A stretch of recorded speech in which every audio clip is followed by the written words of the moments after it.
Radhe Radhe everyone. आप सभी को तुलसी विवाह की बहुत बहुत शुभकामनाएं फ्रेंड्स। देव उठनी एकादशी के दिन तुलसी विवाह संपन्न कराया जाता है और देव उठनी एकादशी के दिन से ही विवाह शुरू होते हैं।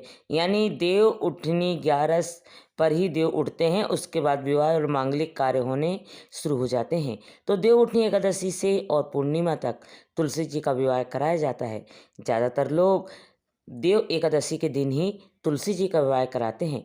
तुलसी जी का विवाह हम कैसे कराते हैं, सारे सामान क्या करते हैं, क्या क्या क्या चीज़ें चढ़ाने चाहिए और विवाह में कौन सी रस्में किस तरह से निभाई जाती है, स्टेप बाय स्टेप मैंने वीडियो में दिखाया है। तो आप वीडियो को अंत तक जरूर देखना। तो चलिए बहुत ही संक्षेप में जान लेते हैं कि घर पर ही हम बिना पंडित को बुलाए तुलसी जी का विवाह कैसे करा सकते हैं।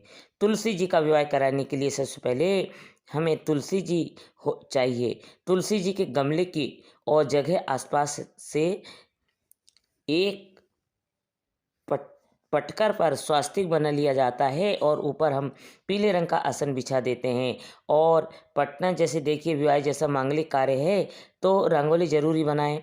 आप चाहे तो रंगोली के रंगों से बना सकते हैं या कोई भी डिजाइन, या तो फिर आप हल्दी और आटे से चौपूट सकते हैं। यानी कोई भी डिजाइन हमें ज़रूर बनाना ज़्यादा है। कुछ भी आपको ना आता हो तो आप सिर्फ स्वास्तिक बना सकते हैं।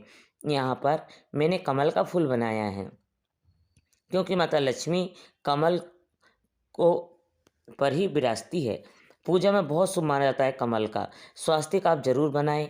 देखिए तुलसी जी को जो विवाह हो वो शालिग्राम भगवान से कराया जाता है, और शालिग्राम भगवान नहीं मिले तो आप फिर भगवान विष्णु की फोटो या मूर्ति ले सकते हैं। मेरे पास तो इन्हीं की मैं पटे पर विराजमान कर दूंगी। आप अपने नाते रिश्तेदार या मंदिर से भी कर सकते हैं। जैसे बारात शालिग्राम भगवान जी आ जाएंगे और हम उनका श्रृंगार कर देंगे, उसके बाद देखिए थोड़े से तिल, उसके ऊपर एक कलश रखेंगे, कलश में जल भरना है, फिर उसमें एक सुपारी, सिक्का, हल्दी, थोड़े से तिल और फूल हम डाल देंगे और इसके बाद में आम के पत्ते सजाएंगे और नारियल पर हम रख देंगे। नारियल का मुख ऊपर तरफ होना चाहिए या तो साधक की तरफ होना चाहिए। इसके बाद हम गणेश जी को विराजित करेंगे। हाथ जोड़कर तुलसी मैया से भगवान शालिग्राम से प्रार्थना करेंगे कि आज हम आपका विवाह संपन्न करा रहे हैं। विवाह में अगर कोई गलती रह जाती है तो हमें क्षमा करें और हमारी पूजा को आप स्वीकार करें। इस तरह से संकल्प कराने के बाद फिर हम पूजा में सबसे पहले हम जल के छींटे लगाकर भाव रूप से हम सभी को स्नान करा देंगे। इसके बाद फिर से देसी घी का दीपक हम जलाएंगे। फिर हम सब लोगों का पूजन करेंगे, सभी भगवान का पूजन करेंगे। इसके बाद विवाह की तैयारी करेंगे और सबसे पहले हम उनको जनेऊ समर्पित कर देंगे, कपड़े समर्पित कर देंगे, फूल समर्पित कर देंगे। इस तरह से गणेश जी का पूजन हो जाएगा। फिर हम कलश का, सभी देवी देवता का विद्यमान होते हैं तो कलश का पूजन आप जरूर कीजिएगा।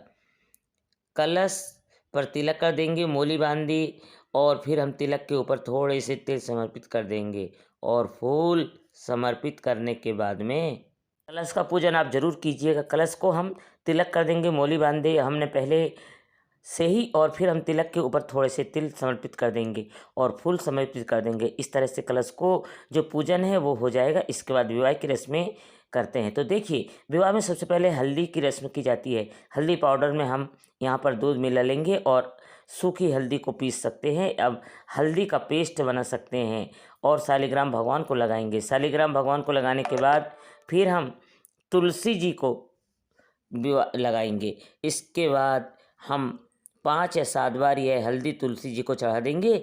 इस तरह से हल्दी की रस्म हो जाएगी। हल्दी की रस्म होने के बाद फिर हम मेहंदी की रस्म करते हैं।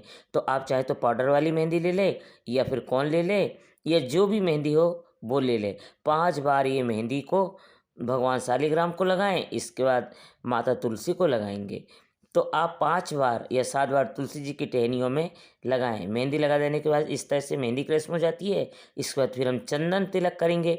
यहाँ पर शालिग्राम भगवान को हम चंदन का तिलक कर देंगे और तुलसी जी को हम रोली से तिलक कर देंगे। तो देखिए देव उठनी एकादशी के दिन तुलसी जी की रोली, सिंदूर, हल्दी, मेहंदी सब चीज़ें चढ़ाई जाती है क्योंकि इस दिन इनकी शादी का विवाह का दिन होता है। तो रोली सिंदूर जरूर चढ़ाएं। तिलक के ऊपर थोड़े से तिल समर्पित करेंगे। एकादशी के दिन ये विवाह संपन्न कराया जाता है। तो चावल का तिल नहीं करना चाहिए। वस्त्र के रूप में शालिग्राम भगवान को हमने जनेऊ और कलावा समर्पित कर दिया है। तुलसी जी को हम चुनरी ओढ़ा देंगे, तो आप चाहे तो एक चुनरी ओढ़ा दीजिए, आप चाहे तो दो चुनरी ओढ़ा दें और ले सकते हैं। मैंने यहाँ पर दो चुनरी ली है। आप चाहे तो तुलसी जी को साड़ी भी लहंगा भी पहना सकते हैं। इसके बाद जयमाला हमें करनी है, तो दो माला लाएं। हमें यहाँ पर लेनी है फूलों की दो माला मैंने ले ली है। पहले तुलसी जी को माला छुआ करके शालिग्राम भगवान को पहनाना है और फिर शालिग्राम भगवान से छुला करके तुलसी को पहनाना है और इस तरह से माला की रस्म हो जाएगी। फिर हम तुलसी जी को श्रृंगार का सामान समर्पित करेंगे और देखिए तुलसी जी को मैंने चूड़ियाँ पहना दी। बिछिया आप ज़रूर चढ़ाएं, या चांदी की हो या तो फिर जो भी है बिछिया आप उनको पहना सकते हैं। इसके बाद मेहंदी वगैरह लगा दी। बाकी श्रृंगार का सामान हम तुलसी जी के पास में रख देंगे। इस तरह सारा श्रृंगार का सामान हम चढ़ाने के बाद उसके बाद में गठजोड़े का बंधन रस्म होती है, वो करनी है। उसके लिए पीले रंग का पटका मैंने ले लिया है। पीला कपड़ा ले सकते हैं, उसे सुपारी और सिक्का रखा है। उसकी जगह हल्दी और सिक्का भी ले सकते हैं। जो पटका है इस शालिग्राम भगवान को पहनाना है और पटके में उनकी चुनरी इसको बांध देंगे तो गठजोड़ा हो जाएगा। और शालिग्राम भगवान से और चुनरी तुलसी जी ने उड़ा ली और दोनों का गठजोड़ा कर गया है। अब हम फेरे करेंगे, तो फेरे कैसे कराते हैं? शालिग्राम भगवान को उठा लेते हैं और कोई भी महिला तुलसी को उठाकर 7 फेरे इस तरह से फेरे लगाते हैं तो इस तरह से फेरे हो जाते हैं। अब देखें, तुलसी जी को बहुत ही शालिग्राम भगवान को अपने हाथ में उठा और तुलसी जी को भी उठाकर फेरे कर सकते हैं। इसके बाद ही फेरे माना जाता है। इसके अलावा आप चाहे तो आप कोई नारियल ले लीजिए। नारियल को आप तुलसी जी और शालिग्राम भगवान के ऊपर से इस तरह से 7 बार घुमाएंगे तो यह भी फेरे हो जाते हैं। ये 3 तरह से फेरे कराए जाते हैं। आप किसी भी विधि से फेरे करा सकते हैं। 7 बार हमें फेरे कराने होते हैं। इस तरह से फेरे संपन्न हो जाएंगे। इसके बाद नारियल को हम यहीं पर रख देंगे। इसके बाद फिर हमें सिंदूर दान कराना होता है।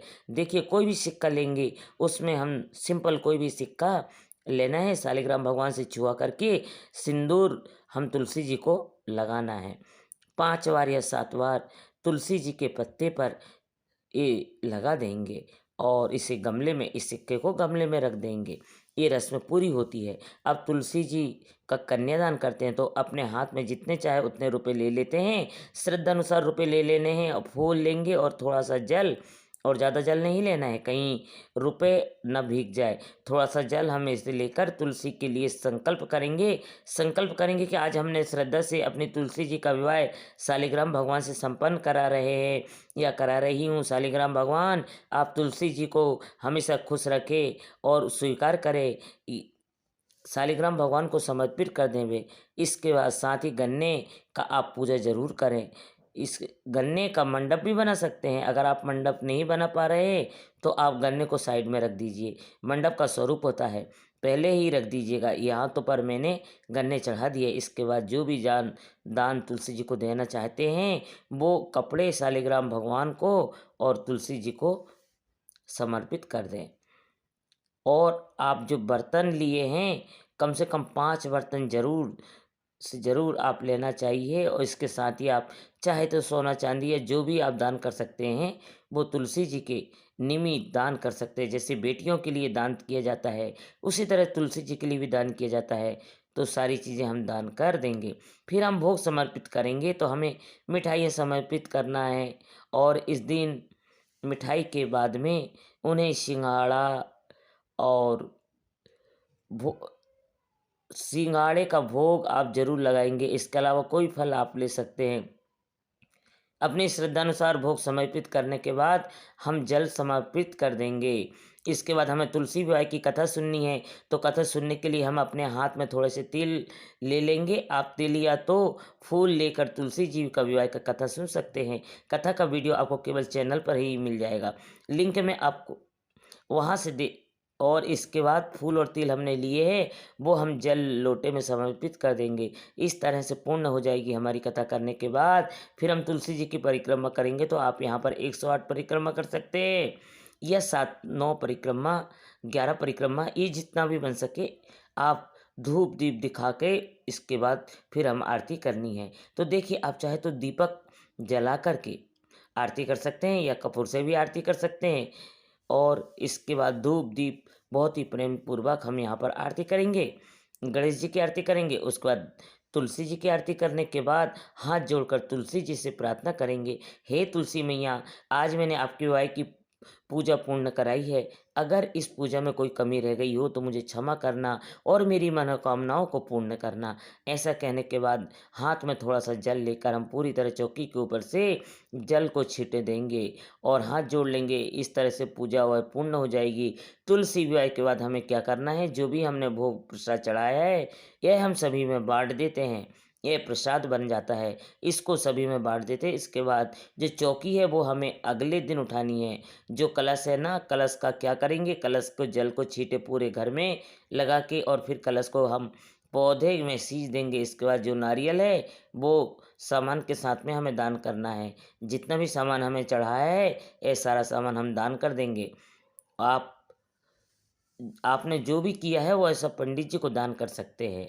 इसके बाद शालिग्राम भगवान आपके हैं, तुलसी जी आपके घर में ही रह जाएगी, लेकिन शालिग्राम भगवान अपने मंदिर में नहीं रखना है। तुलसी जी के मंदिर में ही शालिग्राम भगवान को रखना है और उनके साथ ही रहना है।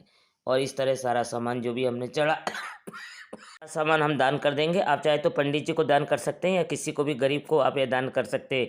इसके अलावा अगर शालिग्राम भगवान आपके आपके हैं तो तुलसी जी आपके घर में रह जाएगी, लेकिन अगर शालिग्राम भगवान आपके मंदिर से मंगवाए हैं तो तुलसी जी भी मंदिर में ही चली जाएगी। या शालिग्राम भगवान आपके किसी नाते रिश्तेदार के यहाँ हैं तो तुलसी जी उनके साथ ही चली जाएगी और सारा सामान जो भी हमने चढ़ाया हुआ है सारा हम दान कर देंगे। अगर शालिग्राम भगवान आपके घर में ही है तो तुलसी जी को आपके घर में रह जाएगी, लेकिन सामान फिर भी हमें दान करना है। तो किसी भी गरीब कन्या के विवाह में आप यह सारा सामान भेज सकते हैं।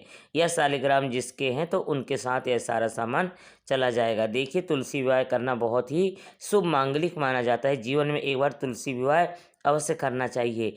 अगर आप पंडित जी को बुला करके बहुत ज़्यादा खर्चा करके तुलसी विवाह करना नहीं कर पा रहे हैं तो कोई बात नहीं, बहुत सीमित साधनों के साथ घर पर ही आप स्वयं तुलसी विवाह कर सकते हैं और आपको पुण्य फल उतना ही प्राप्त होता है, क्योंकि भगवान भाव चाहते हैं। तो आपको तुलसी विवाह की ये सरल पूजा विधि कैसी लगी कमेंट करके ज़रूर बताना। और अगर यह वीडियो आपको पसंद आई हो तो वीडियो आपके लिए थोड़ी बहुत भी यूज़फुल हो तो प्लीज़ प्लीज़ प्लीज़ वीडियो को लाइक कर देना। और हम महिलाएं घर में तीज त्यौहार करते हैं यह देखने के लिए मेरे चैनल सब्सक्राइब कर लेना।